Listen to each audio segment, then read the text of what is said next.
اس طرح کے جو واقعات ہیں جو کارساز کراچی میں واقع ہوا، اس کے بعد کس طریقے سے ایسی ڈیٹرنس والی سزا نافذ کی جائے کہ مستقبل میں واقعات رک جائیں، کیونکہ یہ تو کنٹینیوس ہو رہے ہیں.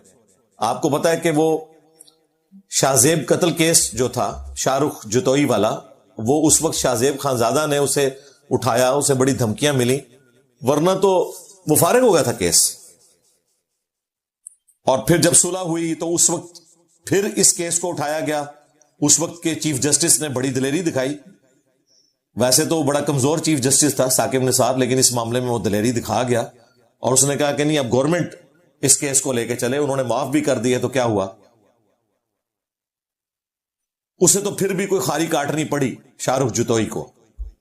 لیکن ہمارے ملک میں اس سے پہلے رینجرز نے سب کے سامنے کراچی میں وہ سرفراز کو قتل کیا، چھوٹ گئے.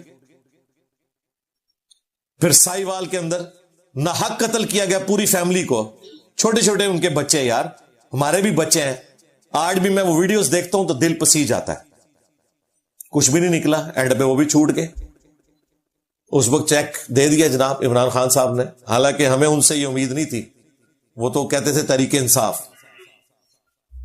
ماڈل ٹاؤن واقعے کو وہ ہمیشہ اپوزیشن میں کیش کرواتے رہے، ظلم ہوا.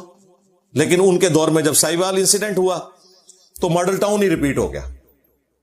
اس سارے حکمران ایک جیسے ہی ہیں، 19-20 کا فرق ہو سکتا ہے. اچکزئی صاحب، ان کے بھائی تھے وہ، جنہوں نے پولیس آفیسر کو جتنی بے دردی کے ساتھ، وہ چوک میں کھڑا ہوا تھا، پیچھے سے گاڑی آئی، وہ سی سی ٹی وی کیمرے میں ریکارڈ ہے، وہ کوئی فلمی سین لگ رہا ہے، قتل کر دیا.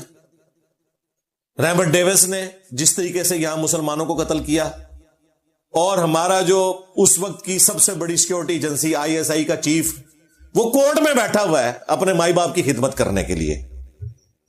جب تک چھڑوا کے یہاں سے روانہ نہیں کیا نا، ان کی ہڈی میں چین نہیں آیا ان کو. یعنی اتنا انہوں نے ہلکا سمجھ رکھا ہے. اور اس قسم کے واقعات ہوتے رہتے ہیں، وہ آپ کے سامنے ہے. یہ تو ابھی ایک واقعہ ہوتا ہے تو ہم پرانے سارے یاد کرنا شروع کر دیتے ہیں کہ یہ بھی ہوا تھا، یہ بھی ہوا تھا، یہ بھی ہوا تھا، لیکن نکلا کیا اس میں سے؟ کچھ بھی نہیں. وہ کہتے ہیں کیا کریں جی، قتل عمد تو نہیں ہے، یہ قتل خطا ہے. تو میں نے اس کے اوپر تفکر کیا ہے کہ اسے فساد فی الارض کی کیٹیگری میں ڈالنا چاہیے. اگر کوئی شخص اوور سپیڈنگ کر رہا ہے، وہ ٹریفک قوانین کو توڑ رہا ہے اور بدماشی کے ساتھ گاڑی چلا رہا ہے اور اپنی گاڑی کے نیچے کسی کو کچل دیتا ہے، اگرچہ وہ اس کا جاننے والا نہیں ہے، وہ یہ پلی نہیں لے سکتا کہ اس سے تو میری کوئی دشمنی نہیں تھی، یہ خطا کے طور پر قتل ہو گیا. نہیں، یہ قتل عمد ہے. مفتی اعظم سعودیہ نے 8 سے 10 سال پہلے فتویٰ دیا تھا کہ جو شخص اوور سپیڈنگ کی وجہ سے مر جائے وہ خودکشی کی موت مرا ہے. اگر آپ کی سڑکیں ڈیزائن نہیں ہیں 120 سے زیادہ سپیڈ کو ہینڈل کرنے کے لیے، اور آپ چلا رہے ہیں 200 کے اوپر اور ٹائر پھٹ جاتا ہے اور آپ کہتے ہیں نہیں شہید ہو گئے، وہ ٹائر جب پھٹتا ہے تو خود نہیں شہید ہوتے، کئی لوگوں کو ساتھ لے جاتے ہیں. یہ دیکھا نا، یہ بدماش قسم کے جو گنڈے ویلنگ کر رہے ہوتے ہیں، کئی ایک ویڈیوز رکھی ہوئی ہیں. ایک آدمی اپنی 2 بچیوں کو ٹینکی پہ بٹھا کے بیوی کو پیچھے بٹھایا ہوا ہے اور پیچھے سے اس کو اڑا دیا ہے. مردو تو حرام موت مرا، لوگوں کی زندگیاں چھین لی اس طریقے سے. تو ایسے لوگوں کو یہ میں شرعی سولوشن دے رہا ہوں، کیونکہ ظاہر ہے ہم سے لوگ یہ ایکسپیکٹ کر رہے ہوتے ہیں کہ جی قرآن میں تو سورۃ النساء میں قتل خطا کی سزا آئی ہے کہ بلڈ منی لے سکتے ہیں، تو اس طرح اگر بلڈ منی لے کے اس طرح کے لوگوں کو چھوڑا گیا تو ان کے پاس تو اتنا پیسہ ہے، یہ تو روزانہ بندہ قتل کر دیں تو یہ روزانہ دے سکتے ہیں بلڈ منی، 5 کروڑ بھی دے سکتے ہیں جو انجینئر صاحب نے سجیسٹ کیا ہے. سنن ابی داؤد کی احادیث کی روشنی میں 100 اونٹ یا 200 گائے یا 2000 بکریاں یا اس کے ایکویلنٹ رقم، وہ آلموسٹ 5 کروڑ بنتی ہے، یہ تو دے سکتے ہیں. پھر ان لوگوں کے اوپر چیک کیا ہوگا؟ چیک یہ ہے کہ انہیں فساد فی الارض کی کیٹیگری میں ڈالا جائے. یہ زمین میں فساد مچا رہے ہیں. ایک سروس روڈ کے اوپر 130 میں گاڑی بھگانا، یہ فساد فی الارض نہیں ہے؟ وہ اسی لیے سپیڈ رکھی جاتی ہیں ٹریفک قوانین میں کہ پتا ہوتا ہے کہ اس کی وجہ سے یہ نقصان ہو سکتا ہے، نہ صرف چلانے والے کو بلکہ سامنے بھی کسی کو ہو سکتا ہے۔ خودکشی تو اپنی کرے گا وہ، لیکن اگلوں کی تو جان لے لے گا نا۔ یہاں پہ بھی اگر ایئر بیگز نہ کھلتے، اس کی وہ اتنی مہنگی والی گاڑی نہ ہوتی، تو اس نے خود بھی مر جانا تھا، جو گاڑی کی حالت ہوئی بھی تھی،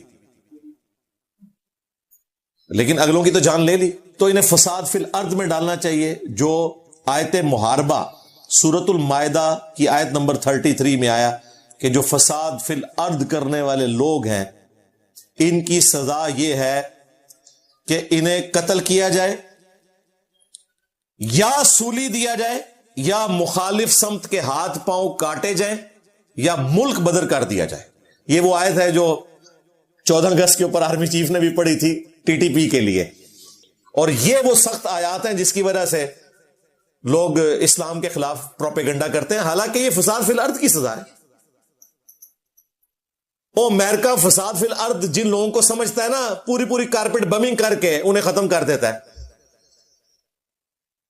اگر اسلام یہ کہتا ہے کہ فساد فی الارض کرنے والوں کی سزا یہ ہے کہ انہیں قتل کیا جائے، سولی پہ لٹکایا جائے، مخالف سمت کے ہاتھ پاؤں کاٹ دیے جائیں، یا ملک بدر کر دیا جائے، تو یہ سزا تو اس کے مقابلے میں چھوٹی ہے جو امریکہ اپنے زوم میں جنہیں فساد فی الارض کرنے والا سمجھتا ہے، حالانکہ سب سے بڑا فسادی خود ہے، اور اس وقت دنیا کا سب سے بڑا فسادی اسرائیل، اس کی پشت کے اوپر یہی امریکہ تو ہے۔